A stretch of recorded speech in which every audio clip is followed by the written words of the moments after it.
अभी हाल ही में trailer release हुआ है भुज द प्राइड ऑफ इंडिया की। एक्चुअली उसकी कहानी जो है वो एक ऑथेंटिक है और रियल इंसिडेंट बेस्ड स्टोरी है, जो कि 1971 में जो कि वार हुआ था भारत पाकिस्तान का, उसी के टॉपिक पर एक मूवी बन रही है और ये रिलीज होगी अगस्त में। आई होप आपको क्लियर होगा। तो मैं आज इस टॉपिक के बारे में बताऊंगा कि 1971 का जो वार हुआ था उसके परिणाम क्या थे और उसके बाद उसका रिजल्ट क्या आया। तो स्टोरी क्या है भुज की ये मैं बताऊंगा, और एक्चुअली 1971 में हुआ क्या था, उसका रीज़न क्या था। तो चलिए शुरू करते हैं। ये मूवी है, आप आई होप आपने ट्रेलर देखा होगा। ट्रेलर बहुत ही शानदार है, अगर आपने नहीं देखा तो please must watch. Hello my dear student, my name is Vishal Srivastava, I am an assistant teacher. Welcome to my channel Vishal study room. I hope आप सब बहुत अच्छे होंगे। तो मुझे लगा ये न्यूज़ आपको बतानी चाहिए, क्योंकि ये सोशल मीडिया पर इस समय बहुत ज़्यादा चर्चा में है, क्योंकि ट्रेलर एक शानदार ट्रेलर कह सकते हैं, और जो स्टोरी लाइन है वो भी बहुत ही बेहतरीन होगी, जिसके जो कि अभी मानी जा रही है। एक्चुअली क्या हुआ था, व्हाट हैपन इन भुज 1971, क्यों ये मूवी बनाई जा रही है, क्यों हम ये चीज़ें हम लोग को बताई जा रही है। तो पहले तो ये जान लीजिए कि 1971 में हुआ क्या था। एक्चुअली इंडो पाकिस्तान वार हुआ था 1971 में। 1971 में एक वार लड़ा गया था इंडिया और पाकिस्तान के बीच में। देखिए 1917 में वार हुआ था, और इसी वार को हम बांग्लादेश लिबरेशन वार के नाम से भी जानते हैं। लिबरेशन वार, बांग्लादेश लिबरेशन वार के नाम से भी जानते हैं, जो कि इंडिया और पाकिस्तान के बीच में हुआ था। और मैं आपको बता दूं, एक्चुअली ये स्टार्ट हुआ था ईस्ट पाकिस्तान और वेस्ट पाकिस्तान के बीच में। पहले ये इंडिया इसमें नहीं था, ईस्ट पाकिस्तान और वेस्ट पाकिस्तान के बीच में ये लड़ाई शुरू हुई थी। ईस्ट पाकिस्तान, अगर आप पाकिस्तान का मैप देखेंगे तो उसके ईस्ट साइड की बात कर लीजिए और वेस्ट साइड की बात कर लीजिए, तो वहाँ के जो लोग थे उनके बीच में वार स्टार्ट हुआ था। कब स्टार्ट हुआ था? ये 3 अगस्त 1971 में। और मैं आपको बता दूं कि जो पाकिस्तान में इस दौरान ईस्ट पाकिस्तान था, उसने जो इसके लिए ऑपरेशन लॉन्च किया था उसका नाम चंगेज खान था। क्या था? Genghis Khan. अच्छा, इस ऑपरेशन के दौरान पाकिस्तान इंडिया के 11 इंडियन एयर स्टेशन पर अटैक करने वाला था और कर रहा था। हम लोग को एक्चुअली स्टार्टिंग में पता नहीं था कि हाँ पाकिस्तान ऐसा करने वाला है, हमारे एयरबेस को वो निशाना बना रहा, हमें इस चीज़ की जानकारी नहीं थी।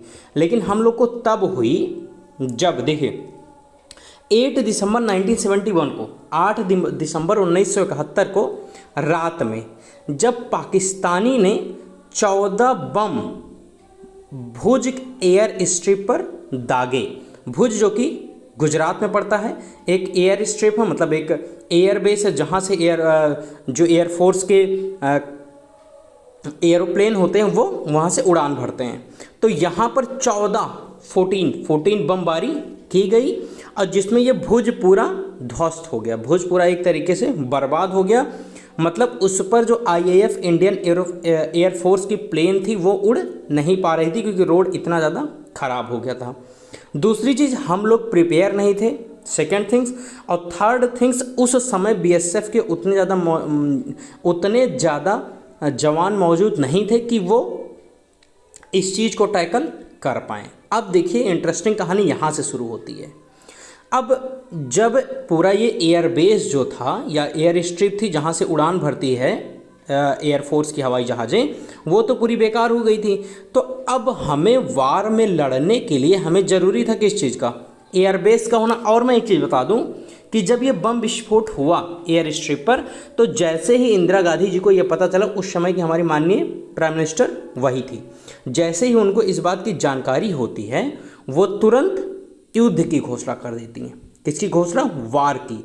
भारत बनाम पाकिस्तान के बीच में वार की घोषणा कर देती हैं, और भारत भी लड़ने के लिए तैयार हो जाता है। दिक्कत इस बात की होती है कि हमारे एयर जो प्लेन्स थे वो उनको उड़ान भरने के लिए भुज पूरे तरीके से बेकार हो चुका था।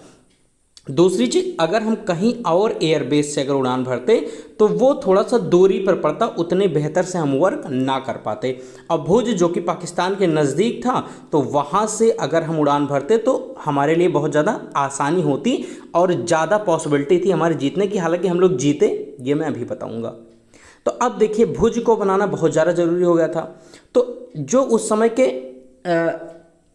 देखिए, मैं थोड़ा सा पहले बता देता हूँ फिर आगे बताता हूँ। तो फिर 300 महिलाएं आगे आती हैं, 300 महिलाएं आगे आती हैं। ये होती हैं माधापुर, माधापुर जो कि भुज के बगल का एक गांव होता है। 300 महिलाएं आती हैं पूरे 3 दिन में। कितने दिन में?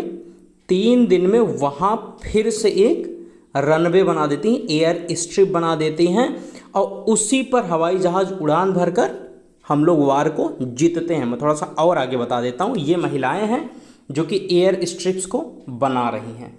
अब सबसे इम्पोर्टेंट ये आता है कि इन महिलाओं को किसने इनकरेज किया। देखिए, थोड़ा सा मैं और बता दूं, जब ये एयरबेस पूरे तरीके से ध्वस्त हो गया, तब ये हुआ कि बिना एयरबेस के तो हम लड़ाई आगे जारी नहीं रख सकते हैं। तो अब जो आर्मी थी, एक्चुअली हर कोई डर रहा था, क्योंकि बमबारी कंटिन्यू हो रही थी उस एयरबस पर। 14 बम आप सोच सकते हैं, तो बमबारी हो रही थी, तो हर कोई डर रहा था। तो उस समय जो वहाँ के उस एयरबेस के कमांडर थे, कौन थे? विजय कार्निक। इन्हीं का रोल अजय देवगन जी प्ले कर रहे हैं। अजय देवगन इनका रोल प्ले कर रहे हैं इस मूवी में। ये क्या थे? विंग कमांडर थे उस समय के। अच्छा, मैं थोड़ा सा इनके बारे में बता देता हूँ। ये पहले इंडियन एयरफोर्स में थे और फिर 1971 में कमांडर बन गए थे। और इन्हीं का आइडिया था, इन्हीं का ये आइडिया था कि महिलाओं को मोबिलाइज किया जाए, मतलब इकट्ठा किया जाए, और एयर स्ट्रिप को बनाने के लिए इनकरेज किया जाए। क्यों? क्योंकि हमारे पास उतनी ज़्यादा एयरफोर्स थी नहीं, तो हम तुरंत इसका निर्माण नहीं कर सकते थे। अब इन्होंने क्या किया? विजय कार्निक बगल के गांव में तुरंत जाते हैं और महिलाओं को इतना ज़्यादा इनकरेज कर देते हैं कि महिलाएं तैयार हो जाती हैं। अब सोचिएगा, 300 महिलाएं पूरे तैयार हो जाती हैं, वो अपने जीवन को दांव पर लगा देती हैं। उनका मरना जीना, उससे उनको कोई फ़र्क नहीं पड़ा। क्यों? आप सोचिए, बमबारी हो रही है तो कोई तैयार होगा क्या? नहीं। लेकिन फिर भी 300 महिलाएं उस गांव से आगे आईं और 24 घंटे के अंदर, आप सोच सकते हैं, 24 घंटे के अंदर उस एयर स्ट्रिप को बनाकर तैयार कर दिया, 24 घंटे के अंदर। और इन महिलाओं को इनकरेज के पीछे किसका हाथ था? विजय कार्निक का। और उस महिला में जो सबसे लीडर थी 300 में से 299 की जो लीडर थी एक महिला, उसी का रोल सोनाक्षी सिन्हा प्ले कर रही हैं इस मूवी में।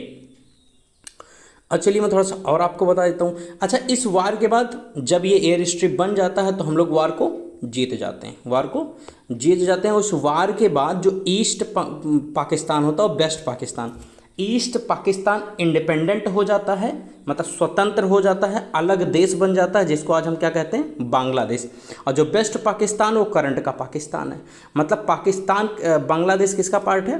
पाकिस्तान का। और ये हमारी वजह से ही अलग हुआ था, क्योंकि बहुत ज़्यादा क्रियोलिटी इधर हो रही थी ईस्ट पाकिस्तान में।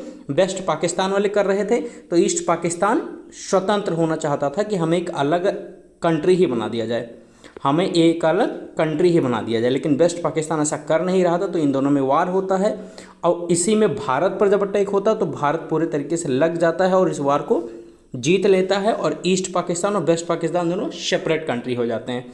वेस्ट पाकिस्तान अब भी पाकिस्तान है और ईस्ट पाकिस्तान क्या बन जाता है? बांग्लादेश।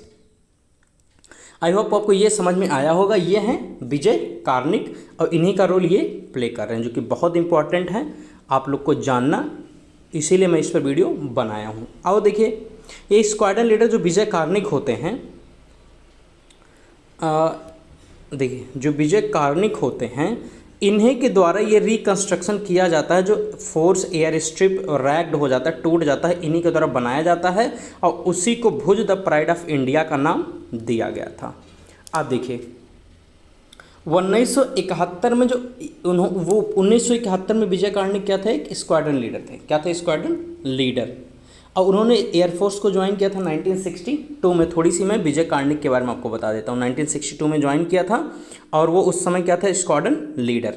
और कार्निक का सबसे बड़ा मूवमेंट वही था, सबसे बेहतरीन, जब उन्होंने 300 वुमेन को गैदर कर लिया अपनी बातों से और रीबिल्ट मतलब बनाने के लिए भुज का जो एयर स्ट्रिप डिस्ट्रॉय हुआ था, बर्बाद हुआ था, उसको बनाने के लिए 300 वुमेन को एक साथ मारना, इट इज़ ग्रेट थिंग्स, कोई मामूली बात नहीं है। आप एक लोग को कन्वे नहीं कर सकते हैं उस समय जब ज़िंदगी मौत का सवाल हो।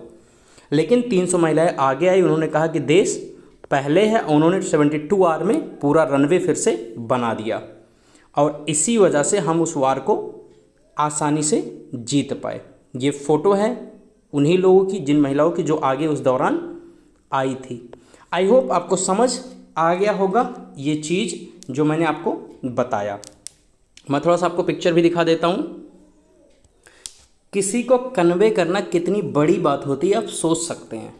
मतलब 300 फीमेल्स को कन्वे करके उन्हें इस बात के लिए राज़ी करना कि वो, और हालांकि वो लोग बहुत महान मानी जा रही हैं और महान थी भी। क्यों? क्योंकि उन्होंने जान की परवाह न करके देश के बारे में सोचा, उन्होंने वो काम कर दिखाया जो उस वार के दौरान मुश्किल था और जो हमारे लिए बहुत ज़्यादा ज़रूरी था वार को जीतने के लिए, एंड अप करने के लिए। क्यों? क्योंकि उस समय प्राइम मिनिस्टर भी युद्ध की घोषणा कर चुकी थी, तो हमको पीछे नहीं हटना था।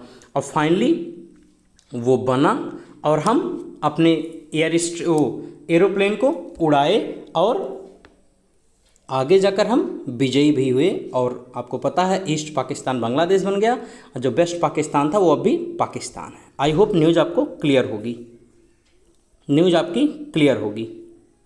न्यूज़ थी, मुझे लगा आपको ये बतानी चाहिए, बहुत अच्छी है, तो डेफिनेटली आप इसको वॉच कीजिएगा जब भी आएगी। 15 अगस्त के आसपास आ रही है।